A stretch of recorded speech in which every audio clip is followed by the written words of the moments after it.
Hello, welcome again to FAIRtax Power Radio. I'm Bob Paxton. And I'm Bob Scarborough. And we are The the FAIRtax Guys. Oh, look, you have you. We have that. Yeah, as long as I hold the cube directly in front of me, it'll work on this virtual background. If I move it over here, it disappears, which is why you can't mess with your scrolling banner like we normally do. We're experimenting with a new FAIRtax Power Radio. Yeah, if you pull that apart, it'll disappear in your hand. You can be a magician. Boy, you made yourself disappear. Hey, watch me disappear. That's like Winkle. Hey, I'm going to pull a rabbit out of my hat, this time without my sleeve. Does anybody remember that? I mean, those were old. Those were great cartoons back in the good old days. Well, my favorite ones were the Roadrunner and the Wile E. Coyote. I mean, that was painted train tunnel on the rock. Yeah. And they did all kinds of crazy things on that thing. That kind of reminds me of the way the Congress critters mix with the tax code.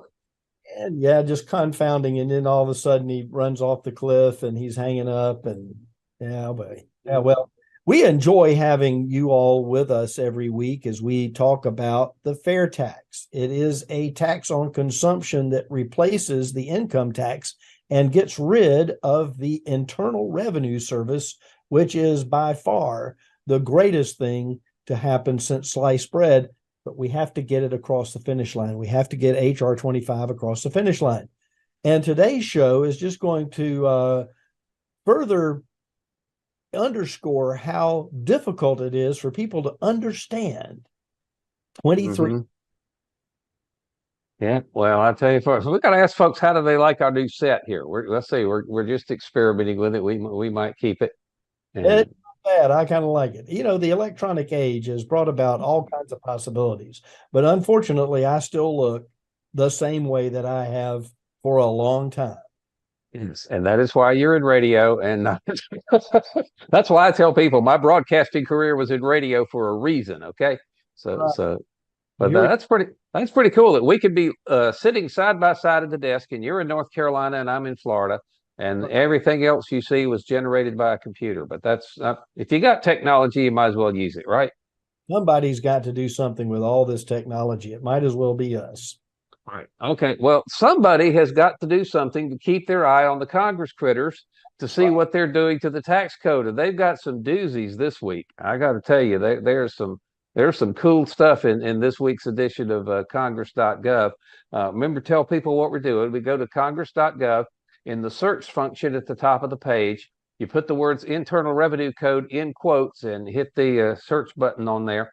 As of the day we're recording this, there's 532 hits are returned on that search. And right, say what?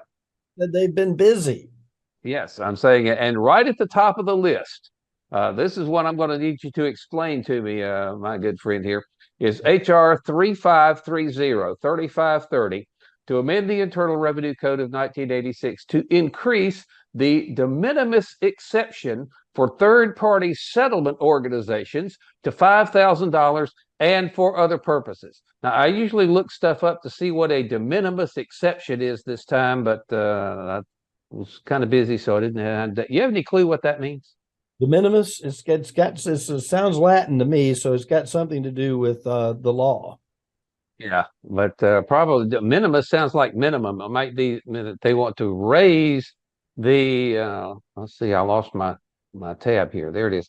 They want to increase the de minimis exception. That sounds like there's a minimum exception and they want to make it bigger. But that's Chris Pappas of a New Hampshire District 1. I guess we can call him and ask him what that's all about. But that's what we've got in the proposal into the tax code to mess with de minimis exceptions for third-party settlement organizations. Now, how could you have a tax code without that in it? I got it.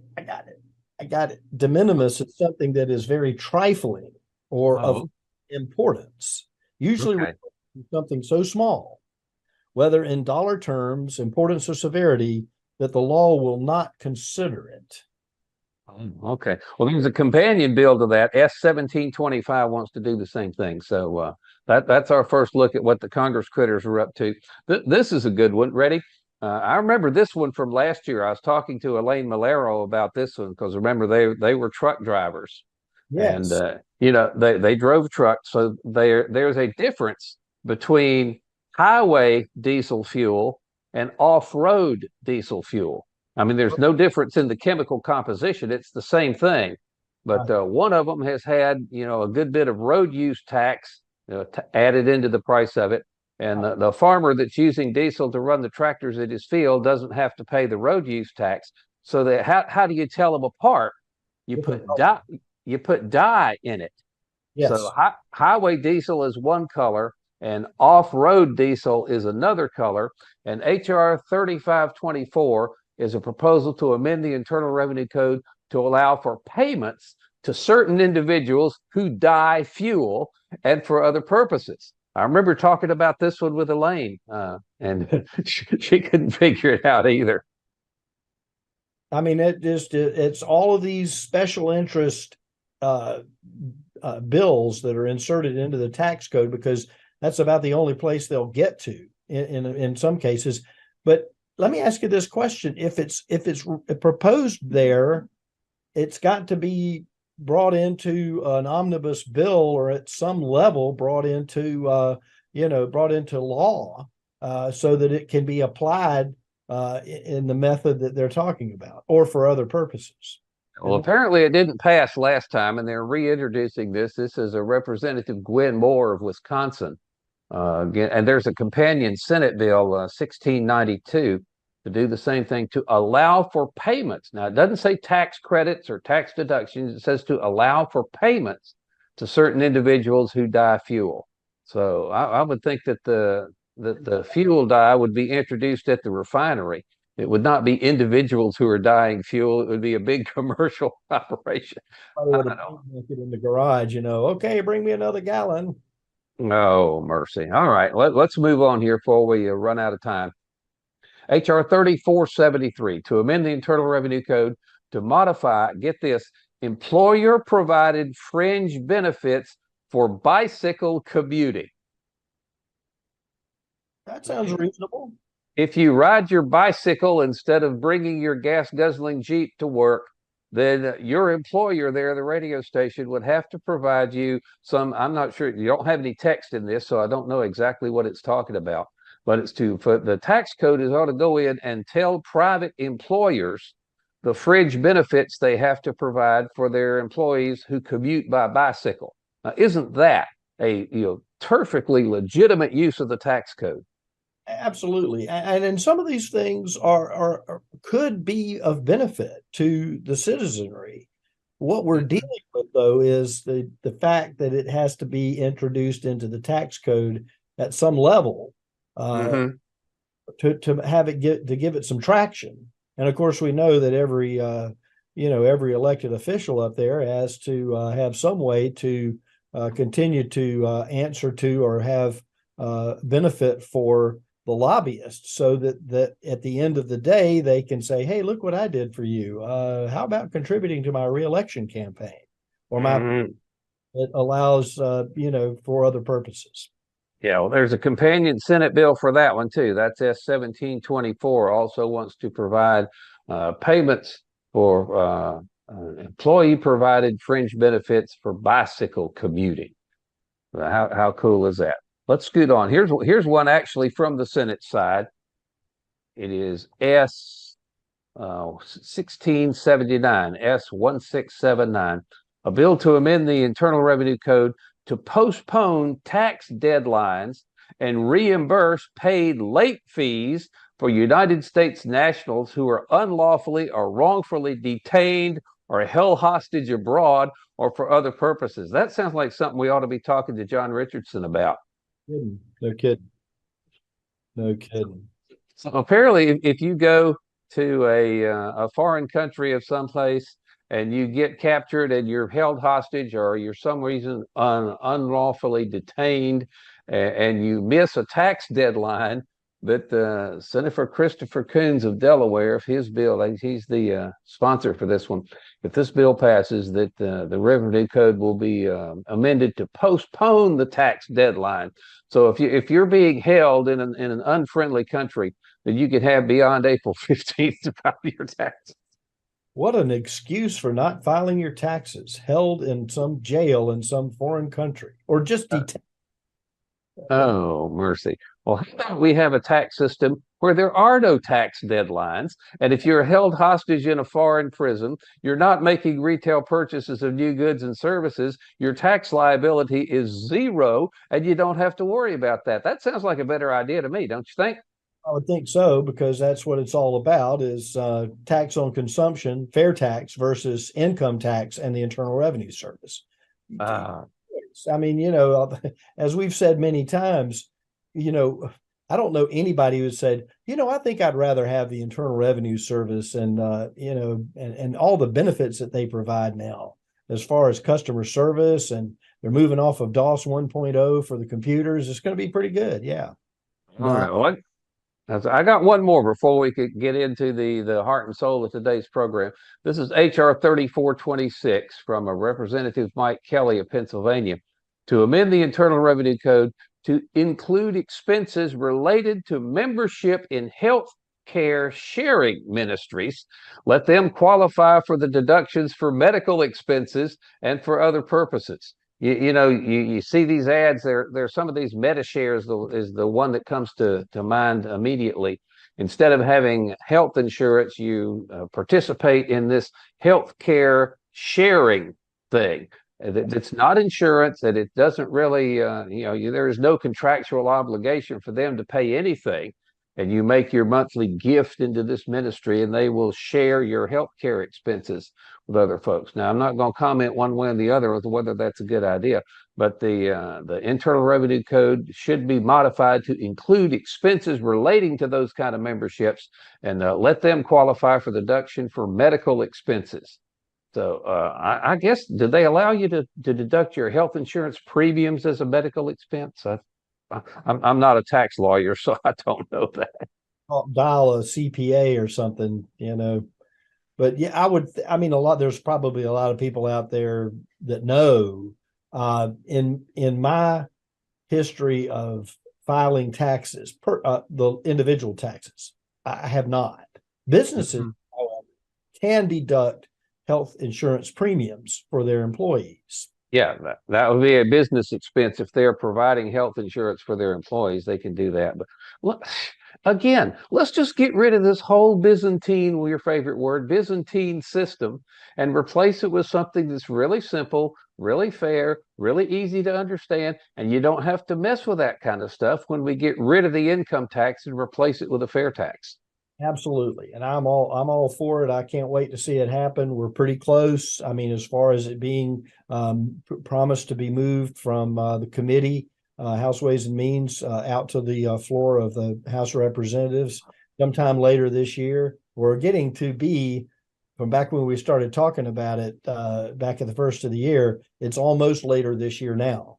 So I would hope some movement, within a couple of months, maybe right before the summer break or right after, going into the fall. Yeah, again, I heard when this first thing came out, it was going to be around Labor Day when they were going to take that up. But again, let me refer people to the episode here of FAIRtax Power Radio that aired a couple of weeks ago when we identified the members of the Ways and Means Committee. And again, it is still very important that people, we the people who still theoretically anyway hold the power in this country, need to get a hold of these folks on the Ways and Means Committee especially, and make sure that they follow through on their promise to at least vote it out of committee and have a debate on the floor on it. That's right. It has to get out of that committee first, and that's where it sort of languishes after being introduced. It languishes in that committee and has been languishing for how many years? Since 1999, 1999. That was the first time. So it's been up there for over 20 years. It has just been on the day it was introduced, it gets assigned to the Ways and Means Committee, and it just sits there until Congress session is over with, and it goes away without anybody ever acting on it. And at least the folks there that were giving Kevin McCarthy a hard time about becoming Speaker of the House, that we want to vote on this thing. Now, all right, we'll let you do. He didn't really want to do it. It was kind of forced on, and that's another whole subject. is how the Washington elites do not want to replace the income tax system because of two primary reasons. First is they derive a lot of money from it. Right. You know, they make a lot of money, some personally and some for their campaigns, selling favorable tax treatment to lobbyists who are representing special interest clients. And of course, the tax code, again, is also used to exert, command and control over people. You want folks to buy an electric car? Okay, we'll give you a tax credit for that. No, you're not supposed to drive this big gas guzzler. We're going to put a tax surcharge on you. So that they try to social engineer and manipulate people's behavior by what the tax breaks they give out and the tax penalties they give out. And if you just want to look at this thing from a philosophical standpoint, that ain't the purpose of the tax code. The purpose of the tax code is to raise the money the government needs to run, and that's it. And that's all the fair tax does. That's right, and that makes it simple and easy to manage from a standpoint of transactions. You pay at the register. The retailer then collects all the money and sends it to the state, and then the state sends it on up to Washington. And can you imagine how many people? I mean, they would probably have, I don't know, a half a room, full of people that would handle the 50 states. Plus DC and Puerto Rico, et cetera. I think you end up with a pretty lean operation there for accountability. And of course, we talk about all the time. We talk about how the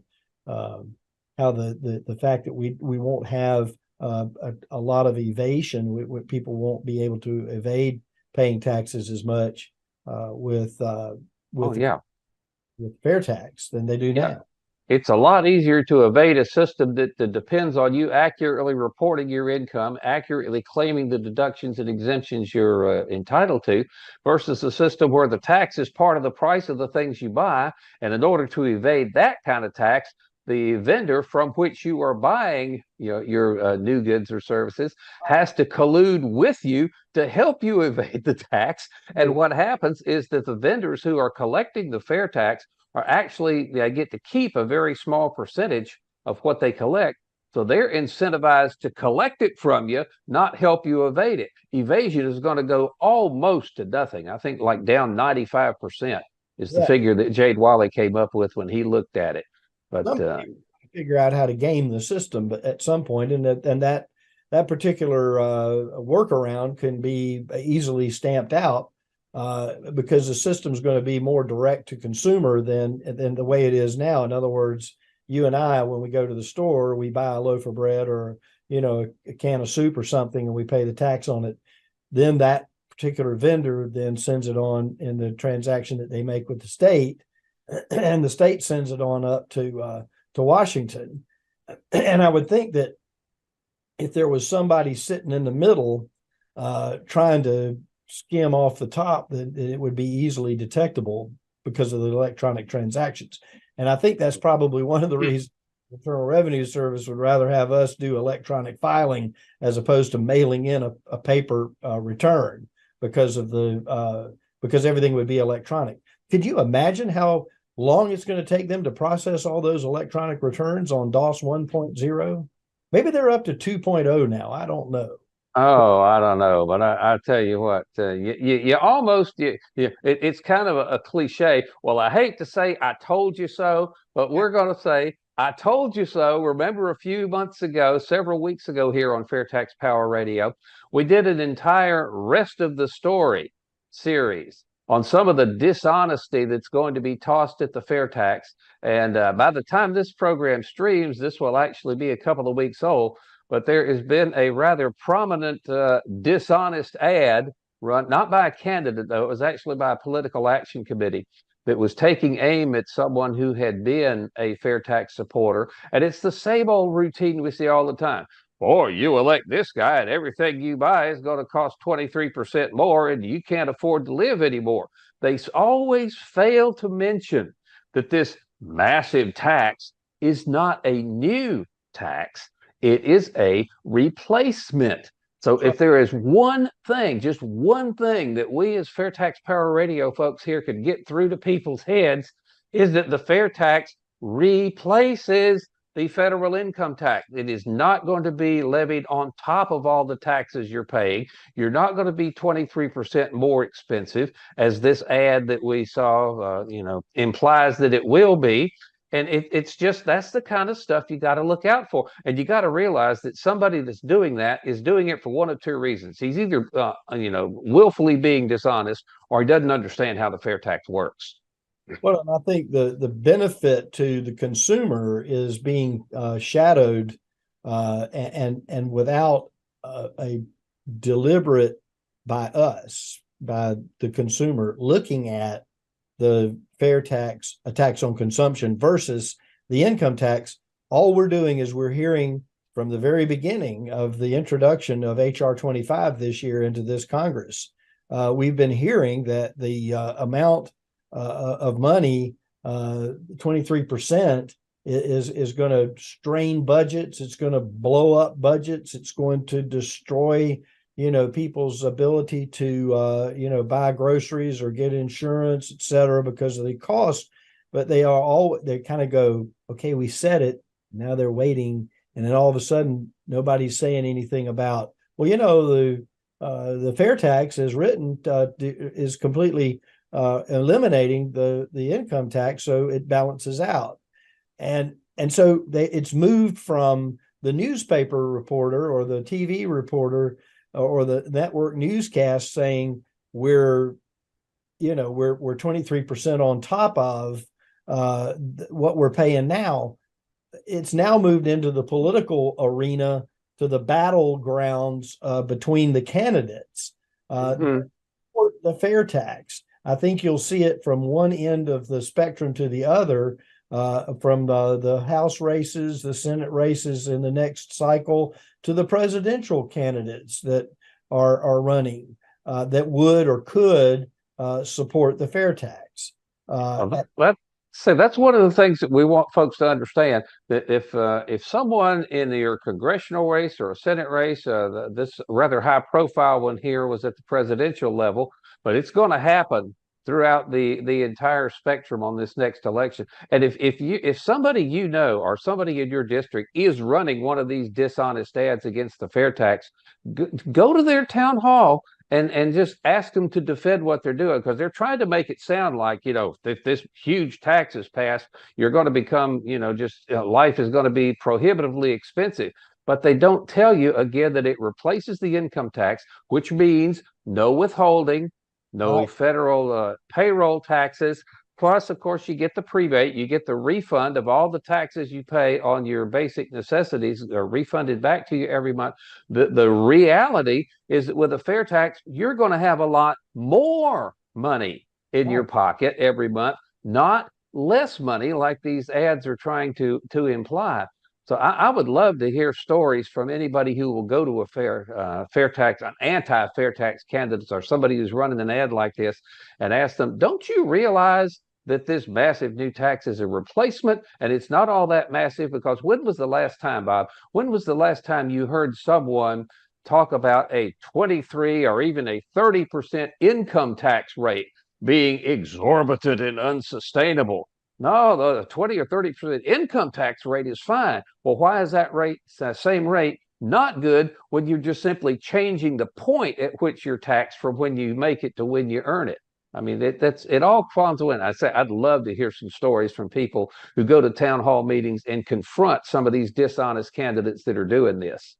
Well, and the challenge, as you just said, is convincing people, or having folks look at it. And if you remember back when HR 25 was introduced by Buddy Carter from Georgia, and the newscast was all over it, and you go to social media and you actually see detailed conversations, messaging, et cetera, posts, et cetera, taking place, where people were actually, hey, this might be something that's pretty good. And then you'd have the spoiler jump in and say, well, 23% on top of what you're already paying in taxes, this is going to be unsustainable.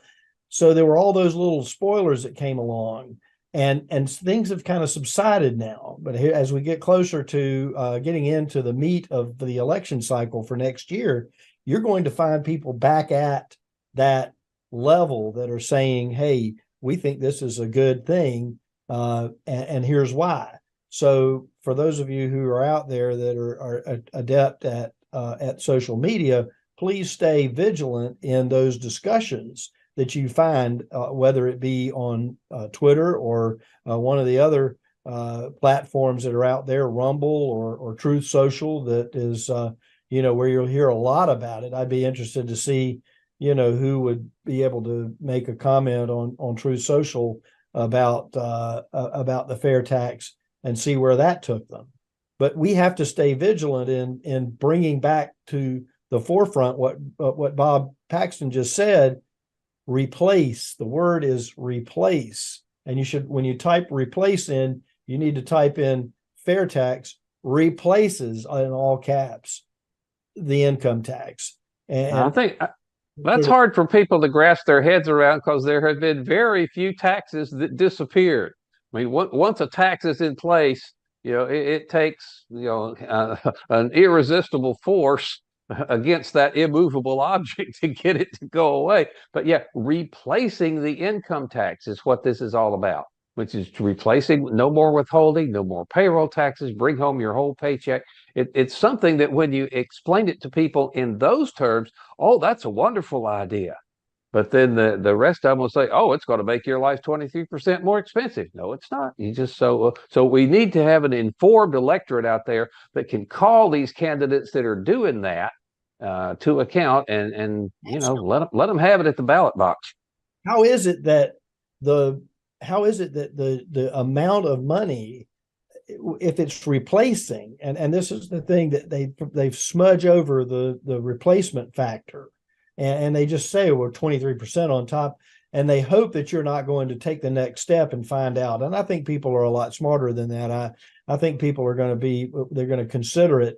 They just have to hear about it enough to go, well, this is something that might work and will work and has been proven to work all over and over and over every year, unfortunately just on paper. But that's the thing about it. It's been 20 plus years, and the calculations are the same regardless of what year you're in.